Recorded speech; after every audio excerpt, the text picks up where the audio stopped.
Exam द्वार channel पर स्वागत है। लाइक करें हमारी वीडियोज़ को और साथ ही सब्सक्राइब करें और बेल आइकन को दबाएं ताकि आपको नए नए वीडियोज़ मिलते रहें। हेलो फ्रेंड्स, स्टेट 2020 के इस सीरीज़ के भाग 11 में आप सभी का स्वागत है। ये CDP यानी चाइल्ड डेवलपमेंट एंड पेडागोजी यानी बाल विकास एवं शिक्षा शास्त्र का महत्वपूर्ण प्रश्न का भाग 11 है। इससे पहले इसके 10 भाग आ चुके हैं और उसमें सभी में वो प्रश्न कराया गया है जो एग्ज़ाम में पूछे गए हैं, चाहे वो UP TET, Uttar Pradesh TET के एग्ज़ाम हो, राजस्थान टेट के एग्ज़ाम हो, हरियाणा टेट के एग्ज़ाम हो, हिमाचल प्रदेश टेट के एग्ज़ाम हो या CTET या स्टेट के एग्ज़ाम हो। तो इन सभी में वो क्वेश्चन कराए जा रहे हैं जो टेट में पूछे गए हैं। तो आप ये वीडियो ज़रूर देखें, साथ ही अपने दोस्तों को भी शेयर करें। तो चलिए शुरू करते हैं अपना ये 11वां भाग आज का क्वेश्चन के साथ। ये आप एग्ज़ाम द्वार चैनल को सब्सक्राइब कर ले। आपको बता दें कि अगर आपको सरकारी नौकरी की बेहतर तैयारी करनी है तो ऑनलाइन बेहतर तैयारी के लिए एग्ज़ाम द्वारा चैनल को सब्सक्राइब कर ले। यहाँ आपको बेहतर तैयारी कराई जाती है। बाल विकास एवं शिक्षण शास्त्र paper 1 and paper 2, CTET and state, specially state के लिए ये चलाया जा रहा है। तो लेकिन ये दोनों के लिए, CTET और स्टेट दोनों के लिए ये काफ़ी महत्वपूर्ण है। तो चलिए शुरू करते हैं आज का अपना पहला क्वेश्चन के साथ। आप सभी को बता चुके हैं कि ये वो प्रश्न कराए जा रहे हैं जो एग्जाम में पूछे गए हैं। यहाँ भी आप देख सकते हैं ये CTET 2011 के पेपर 1 में पूछा गया क्वेश्चन है। जो भी क्वेश्चन है वो सभी पूछे गए हैं। यहाँ भी ये भी पूछा गया क्वेश्चन है। जितने भी आप सीरीज में देख सकते हैं, इस सीरीज के अभी तक भाग 11 है ये, यहाँ तक जितने भी प्रश्न कराए गए हैं वो सभी पूछे गए हैं। तो चलिए शुरू करते हैं अपना ये सीरीज का आज का पहला क्वेश्चन। और पहला क्वेश्चन है, निम्न में से कौन सा बच्चे की सामाजिक मनोवैज्ञानिक आवश्यकताओं के साथ संबद्ध नहीं है? और इसके ऑप्शन है, शरीर से अपशिष्ट पदार्थों का नियमित रूप से बाहर निकलना, सानिध्य यानी संगति की आवश्यकता, सामाजिक अनुमोदन एवं सराहना की आवश्यकता, संवेगात्मक सुरक्षा की आवश्यकता। तो बच्चे को सामाजिक मनोवैज्ञानिक की आवश्यकताओं के साथ कौन संबद्ध नहीं है, कौन जरूरी नहीं है? तो सांधिक यानी संगति की आवश्यकता है बच्चों को संगति चाहिए। सामाजिक अनुमोदन तथा सराहना की आवश्यकता ये भी है। आप अगर उसकी सराहना करेंगे तो बच्चा और ज़्यादा बढ़िया से काम करेगा। संवेगात्मक सुरक्षा की आवश्यकता ये भी चाहिए। तो ऑप्शन ए इसका सही आंसर हो क्या? शरीर से अपशिष्ट पदार्थों का नियमित रूप से बाहर निकलना, ये मनोवैज्ञानिक आवश्यकताओं के साथ संबद्ध नहीं है। तो ऑप्शन ए इसका सही आंसर हो जाएगा। अगला क्वेश्चन है, निम्न में से किस अवस्था में बच्चे अपने समवयस्क समूह के सक्रिय सदस्य हो जाते हैं? किस अवस्था में? ऑप्शन है पूर्व बाल्यावस्था में, बाल्यावस्था में, किशोरावस्था में या प्रौढ़ावस्था में। तो बच्चे अपने समवयस्क समूह के सक्रिय सदस्य कब बन जाते हैं? वो किशोरावस्था में बन जाते हैं। तो ऑप्शन नंबर इसका सी सही होगा। अगला क्वेश्चन है, सबसे अधिक गहन और जटिल समाजीकरण होता है किसमें होता है? प्रौढ़ावस्था के दौरान, व्यक्ति के पूरे जीवन में, किशोरावस्था के दौरान या पूर्व बाल्यावस्था के दौरान। तो सबसे अधिक जटिल समाजीकरण कब होता है? तो इसका ऑप्शन हो जाएगा सी, किशोरावस्था के दौरान सबसे गहन और जटिल समाजीकरण होता है। अगला क्वेश्चन देखते हैं, क्वेश्चन नंबर 4। किसी उद्दीपन के निरंतर जिए जाने से व्यवहार में होने वाला अस्थायी परिवर्तन कहलाता है। अस्थायी परिवर्तन क्या कहलाता है? ऑप्शन है अभ्यसता, अधिगम, अस्थायी अधिगम या अभिप्रेरणा। तो क्या होगा? क्या है? किसी उद्दीपन के निरंतर लगातार दिए जाने से व्यवहार में होने वाले अस्थायी परिवर्तन को कहते हैं अभ्यसता। अभ्यसता के कारण ये परिवर्तन आता है। अगला क्वेश्चन देखते हैं, क्वेश्चन नंबर 5। जिस प्रक्रिया में व्यक्ति दूसरों के व्यवहार को देखकर सीखता है, न कि प्रत्यक्ष अनुभव कर, को कहा जाता है। अगर हम दूसरे के, इसका क्वेश्चन का अर्थ है कि अगर कोई बात हम दूसरे को देखकर करते हैं तो उसे क्या कहते हैं? न कि प्रत्यक्ष अनुभव कर, खुद से करके नहीं, अगर कोई दूसरा कर रहा है तो उसको देखकर हम सीख रहे हैं, उसको क्या कहते हैं? उसका ऑप्शन है, ऑप्शन क्या है? सामाजिक अधिगम, अनुबंधन, प्रायोगिक अधिगम या आकस्मिक अधिगम। तो इसका सही आंसर क्या होगा? सही आंसर होगा ऑप्शन है सामाजिक अधिगम। अगर हम किसी दूसरे और कोई दूसरा काम कर रहा है उसको देख के हम खुद करने लगते हैं तो उसको कहते हैं सामाजिक अधिगम, न कि खुद करके सीखते हैं। चलिए देखते हैं अगला क्वेश्चन। जिन इच्छाओं की पूर्ति नहीं होती उनका भंडार गृह निम्न में से कौन सा है? आप यहाँ देख सकते हैं, ये आर टेट यानी राजस्थान टेट 2011 के पेपर 2 का क्वेश्चन है।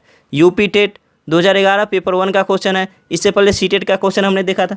तो ये वो प्रश्न कराया जा रहा है जो एग्जाम में पूछे गए हैं। तो ये काफ़ी इंपॉर्टेंट है स्टेट के लिए, क्योंकि 50 नंबर यहीं से पूछे जाएंगे। तो आप ये वीडियो पूरा देखें, ज़रूर देखें, और साथ ही अपने दोस्तों को भी शेयर करें, जितना से ज़्यादा हो सके शेयर करें। तो चलिए इसका आंसर देखते हैं। जिन इच्छाओं की पूर्ति नहीं होती उनका भंडार गृह निम्न में से कौन सा होता है? ऑप्शन है इदम, अहम, परम अहम या इदम एवं अहम। तो जिन इच्छाओं की पूर्ति नहीं होती उनका भंडार गृह इदम होता है। ऑप्शन नंबर ए इसका सही आंसर होगा। बच्चों के संज्ञानात्मक विकास को सबसे अच्छे तरीके से कहाँ परिभाषित किया जा सकता है?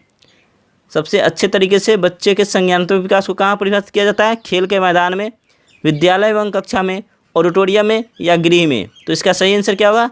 सही आंसर होगा ऑप्शन ए, खेल के मैदान में।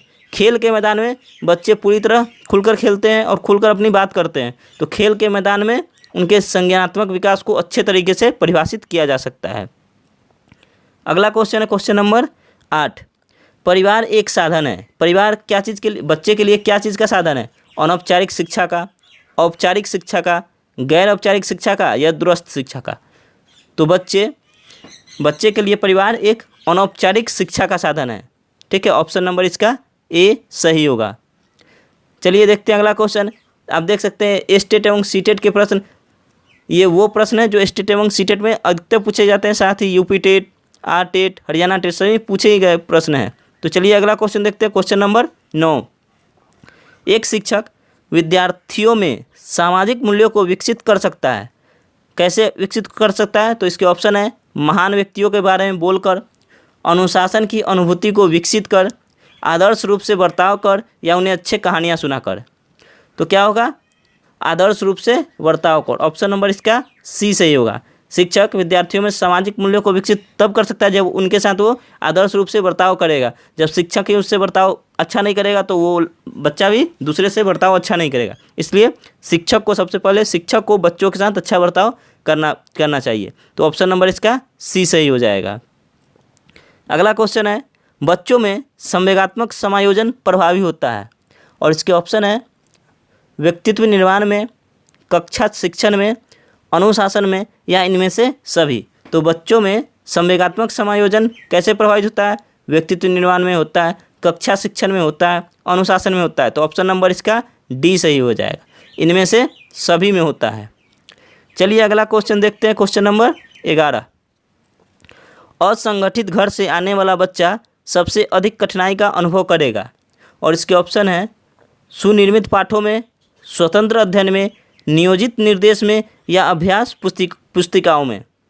तो जो बच्चा असंगठित घर यानी जहाँ उसे नहीं सिखाया जाएगा ठीक से काम करना, अगर कोई बोलता है तो वो उसकी बात नहीं सुनता है, तो ऐसे घर से आने वाला बच्चा किस चीज़ में कठिनाई महसूस करेगा?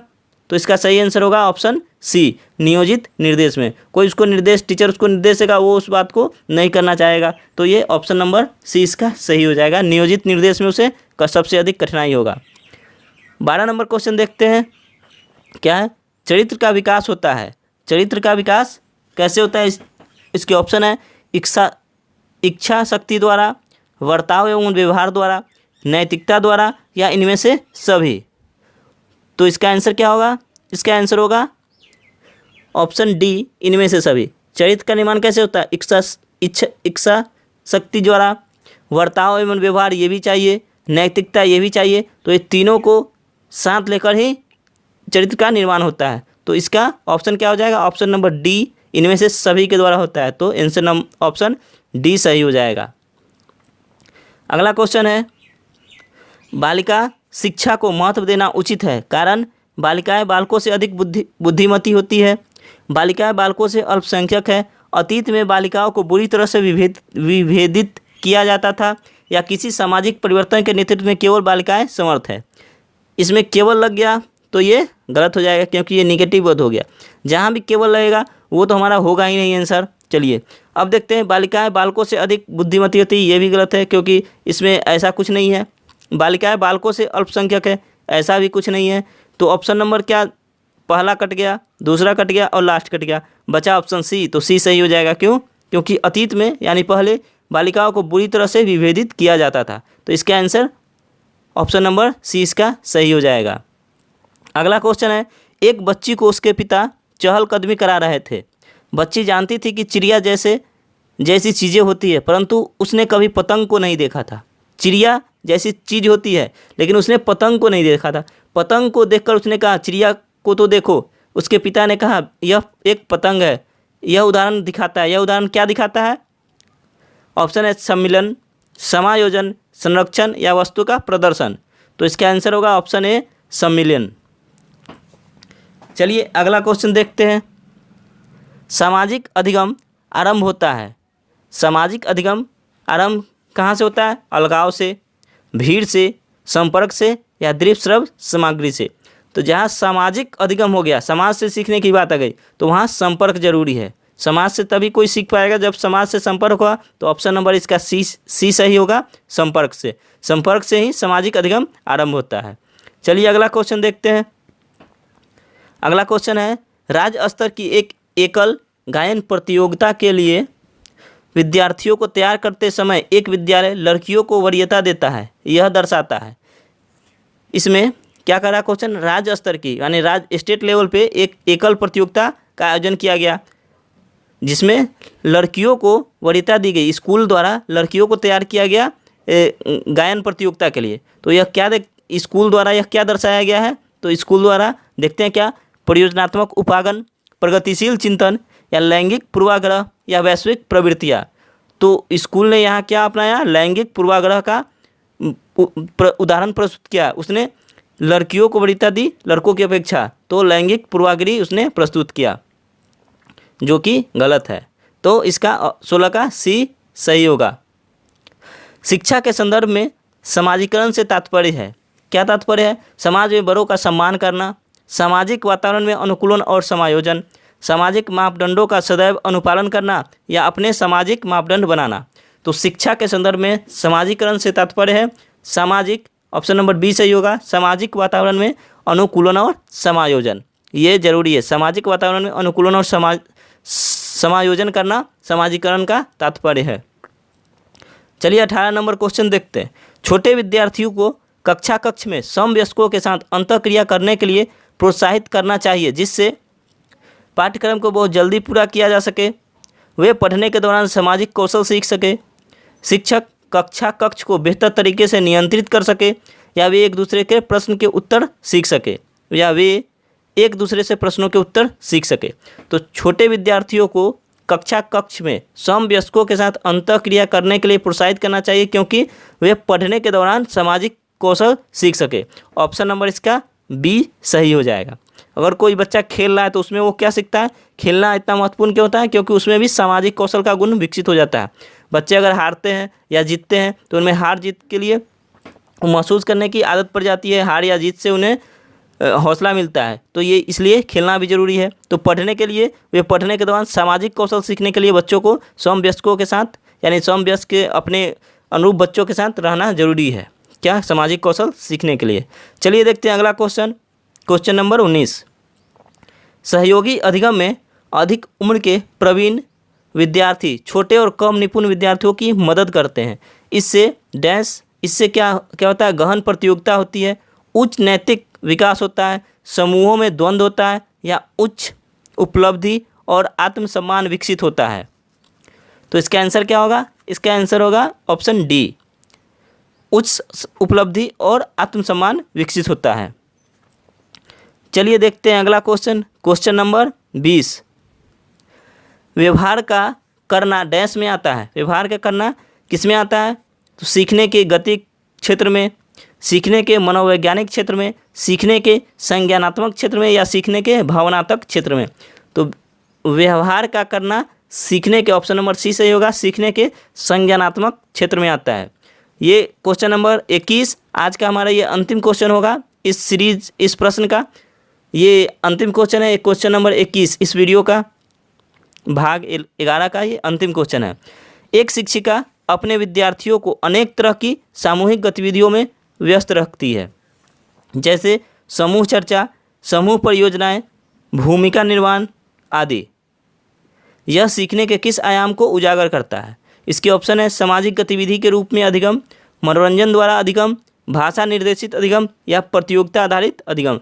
प्रतियोगिता की तो यहाँ कहीं बात ही नहीं है, भाषा निर्देशित नहीं हो सकता है, तो क्या होगा?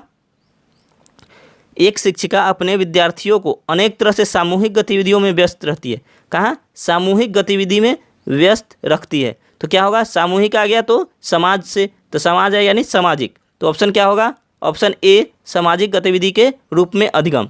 जहाँ भी समूह की बात आए तो वहाँ समाज से सीखना होगा, यानी सामाजिक गतिविधि होगा, तो सामाजिक गतिविधि के रूप में अधिगम।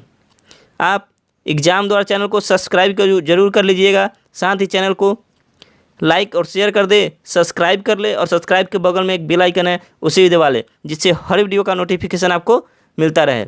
एग्जाम द्वारा चैनल पे आपको मैथ, जीके और रीजनिंग सभी के वीडियो मिलेंगे। सभी का वीडियो का लिंक इस वीडियो के डिस्क्रिप्शन बॉक्स में दे दिया गया है, वहाँ से आप डायरेक्ट सभी वीडियो देख सकते हैं। साथ ही आप हमसे इंस्टाग्राम, टेलीग्राम, फेसबुक और व्हाट्सएप के माध्यम से भी जुड़ सकते हैं। सभी का लिंक इस वीडियो के डिस्क्रिप्शन बॉक्स में दे दिया गया है। इसी के साथ आज का हमारा ये सेशन समाप्त होता है। हम आपसे फिर मिलेंगे नेक्स्ट वीडियो में, तब तक के लिए जय हिंद, जय भारत।